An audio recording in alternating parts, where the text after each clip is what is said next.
हमने बैंक के schedule of charges के बारे में तो जरूर सुना होगा और दिसंबर या जनवरी की क्लोजिंग से पहले बैंक स्टेट बैंक की मार्फत और रेगुलेटरी रेगुलेशंस को पूरा करते हुए अपनी तमाम कस्टमर्स के लिए वेबसाइट पे एसएमएस के जरिए और नोटिस बोर्ड के जरिए अपने शेड्यूल ऑफ चार्जेस को अपडेट करके बताते हैं। क्या कभी हमने सुना है कि म्यूचुअल फंड्स के शेड्यूल ऑफ चार्जेस क्या होते हैं, वहाँ किस तरह के चार्जेस होते हैं, किस तरह के टैक्सेस होते हैं, कौन कौन सी सर्विसेज हैं जो फ्री में मिलती हैं।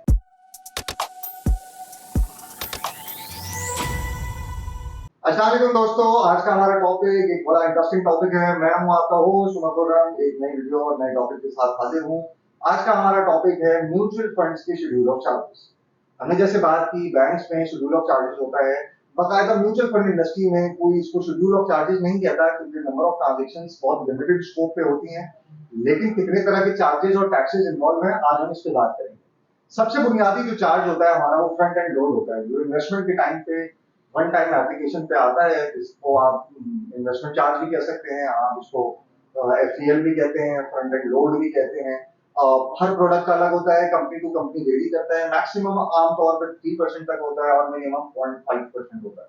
तो अगर आप मिसाल है किसी का 3% लोड है और आपने 1 लाख रुपए की इन्वेस्टमेंट की है, तो 3,000 रुपए उसमें फ्रंट एंड लोड बनेगा। तो एक सबसे बुनियादी चार्ज तो ये होता है। इसके साथ फिर हमारा एक बैक एंड लोड होता है। बैक एंड लोड होता है रिडम्पशन के टाइम पे। ये भी बहुत कम प्रोडक्ट्स में अप्लाई होता है और प्रोडक्ट टू प्रोडक्ट वेरी करता है, इसकी भी डिफरेंट परसेंटेजेस होती हैं।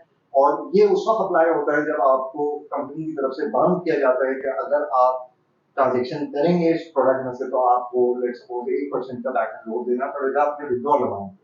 तो अगर आप 1 लाख रुपए निकाल रहे हैं तो 1,000 रुपए उसमें से बैक एंड लोड कट जाएगा और 99,000 रुपए आपको मिलेगा। इसी के साथ बैक एंड लोड की तरह एक और लोड हो गया होता है, एक और चार्ज भी होता है, that is called contingent load. Contingent load और बैक एंड लोड में सिर्फ फर्क ये है कि बैक एंड लोड फ्लैट होता है, जैसे अगर 1% है या 2% है तो थ्रू आउट जब भी आप पैसे निकालेंगे वो तो नहीं लगेगा। लेकिन कंटिंजेंट लोड जो होता है वो कंडीशनल लोड होता है, टाइम स्पेसिफिक लोड होता है। यानी कि आप शुरू के 6 महीने में निकालेंगे तो ये 1% कटेगा, आप 7 महीने से 12 महीने में निकालेंगे तो 0.5% कटेगा और 13वें महीने से कुछ नहीं कटेगा या 0.25 कटेगा। तो ये जो कंडीशनल वेरिएशन आपके टाइम के हिसाब से या परसेंटेज के हिसाब से, that is called contingent load. होते दोनों वही है, विड्रॉल के टाइम पे अप्लाई होंगे लेकिन थोड़ी सी स्पेसिफिकेशन का फर्क होता है। इसी तरह एक और चार्ज होता है, वो भी बहुत कम प्रोडक्ट्स में अप्लाई होता है और कुछ कंपनीज ही चार्ज करती हैं, that is called transaction cost.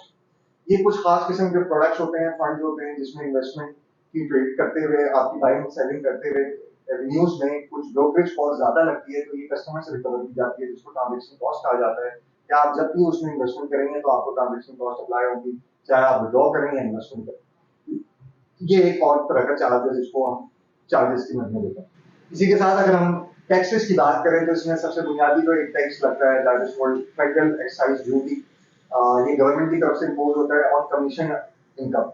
इस वक्त की जो रेगुलेशन है उसमें ये अप्लाई नहीं होता, लेकिन पिछले वक्तों में ये म्यूचुअल फंड पे अप्लाई होता था और जो भी कमीशन इनकम से मुराद फ्रंट एंड लोड का अमाउंट होता था उस पे एफडी अप्लाई किया जाता था और वो सब डिडक्ट होगी, ट्रांजेक्शन पास होगी। इसी के साथ एक फिर प्रोविंशनल टैक्स आता है जिसको एसएसटी कहते हैं, क्योंकि इदारा सिंसियर टैक्स, पंजाब सेल्स टैक्स इदारा, जो भी इदारा कंपनी आपकी जिस सूबे में भी रजिस्टर्ड होगी उसका वो प्रोविंशियल टैक्स अप्लाई करेगी और वो भी कमीशन इनकम पे ही होता है, जस्ट लाइक एफडी। इस वक्त ये अप्लाई होता है पाकिस्तान में। जो कंपनियां, जो एसेट मैनेजमेंट कंपनी कराची से या सिंध से रजिस्टर्ड है उन पे एसएसटी अप्लाई होता है, जो पंजाब साइड से रजिस्टर्ड है उन पे पंजाब सेल्स टैक्स अप्लाई होता है। तो ये दो तरह के तो ये टैक्स हैं, होते बहुत माइनर से हैं लेकिन अल्टीमेटली टैक्स हैं, डिडक्ट किए जाते हैं। इसी तरह एक विद होल्डिंग टैक्स होता है जो आमतौर पर डिविडेंड इनकम जब भी म्यूचुअल फंड कभी अनाउंस करेगा तो उस पर 15% या 30% नॉन फाइलर के लिए अप्लाई होता है उस डिविडेंड की अमाउंट के ऊपर। इसी तरह अगर आपने पेंशन फंड में पैसे रखे हैं और पेंशन फंड से आप कोई अर्ली विड्रॉल करते हैं या पोस्ट मेच्योरिटी विड्रॉल करते हैं तो उस पर भी विदहोल्डिंग टैक्स को अप्लाई किया जाता है। और लास्टली जो कॉमन एक टैक्स है, that is called capital gain tax, जिसको सीजीटी भी कहते हैं, और ये हर प्रॉफिट अमाउंट पे अप्लाई होता है। इस वक्त ये 10 और 20% है फाइलर और नॉन फाइलर के हिसाब से।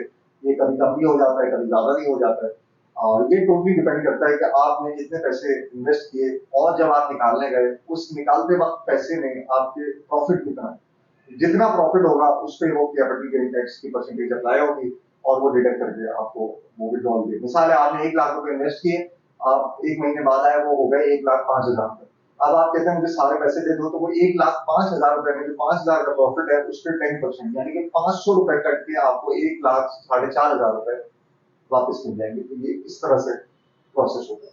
तो दोस्तों, ये चंद एक टैक्सेस और चार्जेस हैं, और इनकी एप्लीकेशन हर साल बजट में अनाउंस होती है पाकिस्तान में।